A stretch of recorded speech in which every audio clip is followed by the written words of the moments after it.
मध्य प्रदेश के नए बीजेपी अध्यक्ष को लेकर कवायद तेज हो गई है। प्रदेश भर के जिले और शहरों के बीजेपी के अध्यक्ष बनने के बाद से केंद्रीय बीजेपी नेतृत्व प्रदेश कार्यकारिणी बनाने को लेकर सक्रिय है।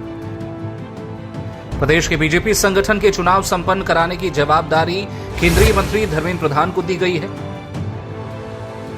यहां हर संगठन के मुखिया को चुनने की प्रक्रिया है, जिसमें रायशुमारी के माध्यम से मुखिया चुना जाता है। ऐसा कम से कम बताया तो जाता ही है। हालांकि जब फैसला होता है तो पार्टी और संगठन में बैठे जो महत्वपूर्ण लोग हैं वही भूमिका निभाते हैं। अब जरा बात कर लेते हैं मध्य प्रदेश के नए बीजेपी के मुखिया को लेकर। यहां पर कई तरह के नामों को लेकर चर्चा जोरों पर है। जरा समीकरणों की बात करते हैं।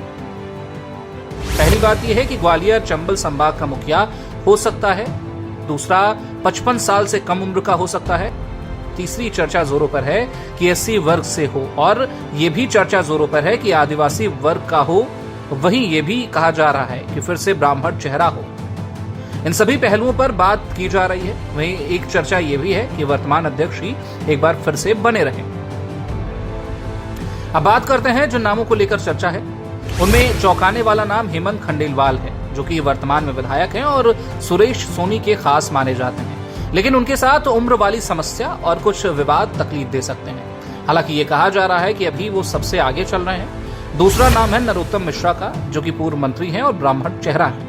बस उम्र और उनकी आक्रामक कार्यशैली और विवादों का नाता उनको पीछे कर रहा है। अलग नाम है अरविंद भदौरिया का, लेकिन उनको लेकर एक गुट विरोध दर्ज कराता है। अगला नाम एससी वर्ग का लाल सिंह आर्य और भिंड की संध्या राय चौधरी का है।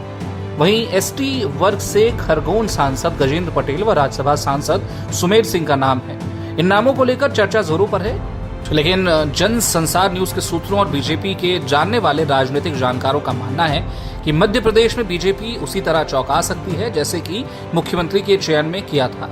जानकारी यह है कि 55 साल की उम्र से कम और संघ की पृष्ठभूमि वाले साधारण शख्स को बीजेपी अध्यक्ष बनाएगी, जिसको लेकर किसी तरह का कोई विवाद न हो। जन संसार न्यूज के लिए रजत तिवारी।